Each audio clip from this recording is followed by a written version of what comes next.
Hello, sixth graders. It's Mr. Ardell. I'm having a fantastic day. Are you? I hope you are.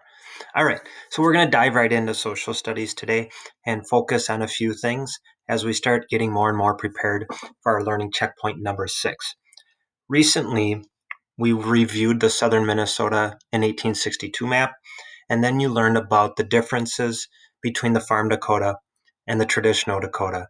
To give you some recollection and to recall who the traditional Dakota were, they were simply the individuals who kept their traditions.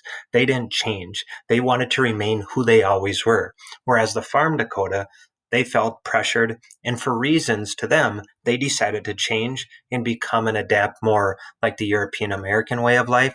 And so we're going to take a look at the differences between the traditional and farm Dakota right now. And what I want you to do is if there's anything that you missed, I would strongly encourage you to somewhere, whether it be in a doc, in a Google Doc, or on paper and pencil, write down those differences or type in those differences. All right, let's take a peek at the traditional Dakota versus the farm Dakota. All right, so the traditional Dakota, sorry about that, kept their traditional ways as I just stated, but specifically they did not cut their hair short. They wore their traditional dress, their clothing. They spoke and continued to speak their Dakota language. They lived in teepees and bark lodges. They hunted game, sometimes off their reservation. They kept sacred rituals and beliefs. And unfortunately for them, they were not favored by government officials. And that's going to play a key part in learning more about the U.S. Dakota War of 1862 is that the traditional Dakota did keep their traditional ways. They didn't change. And how would they be treated during this war compared to the farm Dakota? The farm Dakota gave up their traditional ways. Why would they do that is always my first question.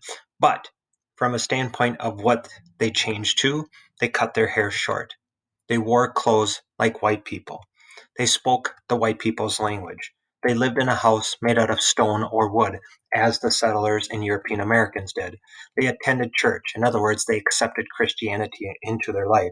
They became farmers. In other words, they're growing their own food on their plot of land rather than to have to leave their plot of land or reservation to get food.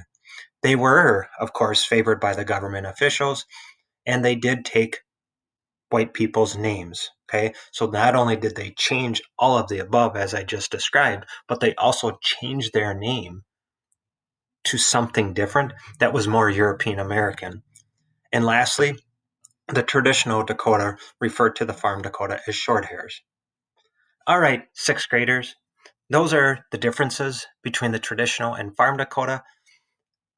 As always, if you have any questions, feel free to contact me or your HOA teacher. And again, if you miss something along the way, don't hesitate to pause the video and add those extra details to the differences between the traditional and farm Dakota. Take care and have a great day, sixth graders.